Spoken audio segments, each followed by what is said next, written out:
Welcome back to Eric's Juke Joint. Well, now you know a little something about bourbon, and the next question on your mind is, how do I taste it? Well, here's a good suggestion for you. This is a tailor-made suggestion for newbies. Most of us have been drinking bourbon for a while. We like to use a Glencairn glass, also known as a tulip glass, because it does concentrate all the aromas on a small rim. You can get your nose all the way in.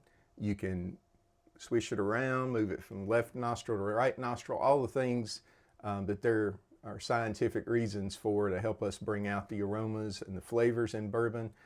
But one thing I'm going to suggest to you that a lot of people will not, as a newbie, I suggest you try bourbon like this, and that is use just a little bit of water and Google it. There is a reason why you're going to do that, but one reason is to kill that alcohol burn.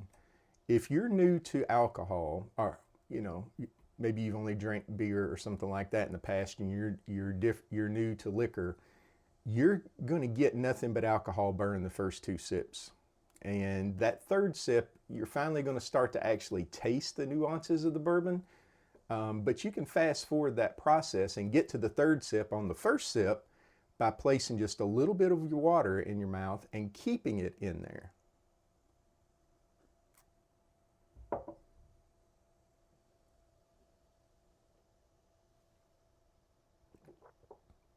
And then let the two mix in your mouth and enjoy it, and you get the flavor of the bourbon right away rather than just alcohol burn. Watch the documentary Neat, the History of Bourbon, and watch a Freddie Johnson tasting. Freddie works at the Buffalo Trace Distillery. In fact, he's a VP now. Congratulations, Freddie. And watch the way he conducts a tasting. It's very interesting, so you'll get a little more detail there. Another way to enjoy bourbon for newbies is in cocktails. Now, when I say cocktails, I do not mean mixing it with soda pop. Please don't do that. Well, at the end of the day, if you want to, you do what you want to with your bourbon. But I suggest if you're going to try a cocktail, start with the old-fashioned, because the old-fashioned accentuates the natural flavors of bourbon rather than covering them up. So that's a good way to start too. And also drink on the rocks. Let the ice melt a little bit, and you get basically the same thing I just accomplished here. You get that through putting it on the rocks too.